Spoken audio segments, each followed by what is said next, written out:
bonjour à vous. Nous sommes en train de parler dans cette série de comment être constant et terminer ce que nous commençons. Donc, avant de donner des solutions et des exercices qui vont nous permettre d'exercer notre constance, la première chose que nous pouvons faire, c'est déjà de nous questionner pourquoi nous n'allons pas au bout de ce que nous commençons. La Bible dit d'ailleurs que celui qui se relâche de son travail est frère du destructeur. Je pense que ni vous ni moi, nous voulons être des frères du destructeur. Donc, il est préférable de ne pas commencer quelque chose que de commencer, de ne pas aller au bout. Donc, le fait d'être inconstant, c'est vraiment quelque chose de grave devant le Seigneur. Donc, nous devons prendre le temps vraiment avant de commencer quelque chose, de nous rassurer que nous allons au bout. Donc, la première question que nous pouvons nous poser aujourd'hui, c'est pourquoi nous n'arrivons pas au bout de ce que nous commençons.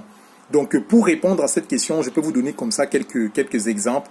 Le premier, c'est par exemple le fait de ne pas suffisamment questionner ses motivations.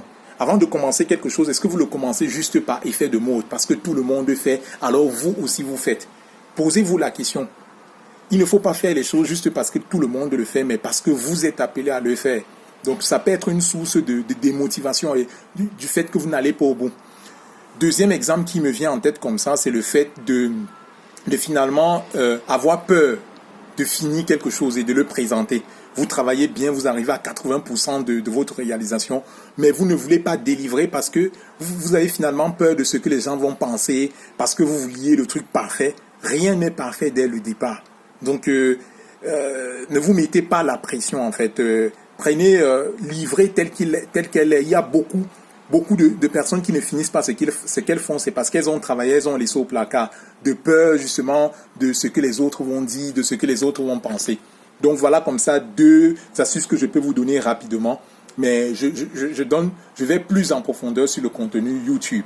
Donc tout se passe sur YouTube. Rejoignez-moi sur ma page, sur mon compte YouTube et pour cette série où je détaille vraiment, je prends le temps de poser et d'expliquer chaque chose à la lumière de la parole de Dieu quand c'est possible. Et donc voilà, retrouvons-nous sur YouTube pour la suite.